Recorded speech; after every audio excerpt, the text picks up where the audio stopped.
Trabalho.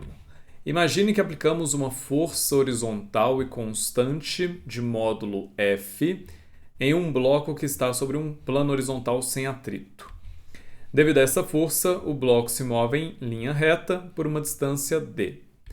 Então, nós dizemos que a força, nesse caso, realiza um trabalho, que nós vamos aqui chamar de T, mas que é muitas vezes também referenciado como W, que vem do inglês work.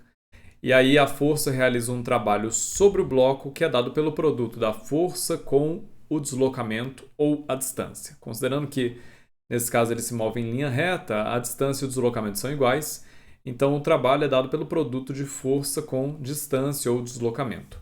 E vale lembrar que o trabalho é medido em joules. Observe que, para usarmos essa fórmula, a gente tem uma restrição. A força deve ser constante, ou seja, ela não pode variar no tempo, e ela tem que apontar sempre na mesma direção e sentido que o movimento do bloco, ou seja, a força deve ser aplicada paralelamente ao deslocamento. Se não for esse o caso, a gente não pode usar essa fórmula. Essa fórmula aqui só se aplica para esse caso em que a força é constante, não varia no tempo, e também ela é paralela ao deslocamento em todos os pontos.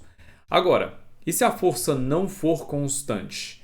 Se ela não for constante ao longo da trajetória, então nós temos que o elemento de trabalho realizado pela força em um pequeno trecho ΔX vai ser ΔT é igual a F vezes ΔX. Ou seja, o que a gente faz é, a gente pega todo o caminho, toda a trajetória por onde a força foi aplicada e pega um elemento desse caminho, ou seja, um pequeno pedaço, um pequeno trecho desse caminho ΔX, e nesse trecho, se ele for pequeno bastante, eu posso considerar que ali a força é constante. Nesse caso, o elemento de trabalho realizado, ou seja, o pequeno trabalho que vai ser realizado naquele pequeno trecho ΔX, vai ser F vezes ΔX.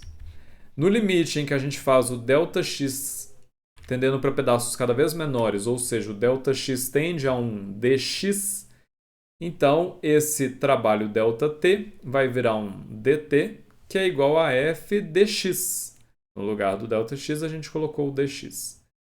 E o trabalho total na trajetória completa vai ser a soma dos trabalhos em cada um dos pedacinhos, ou seja, considerando o limite em que esse caminho tende para pedaços cada vez menores, então o trabalho total vai ser a integral. O trabalho é a integral ao longo de todo o caminho de dt, ou seja, a integral ao longo do caminho de f dx.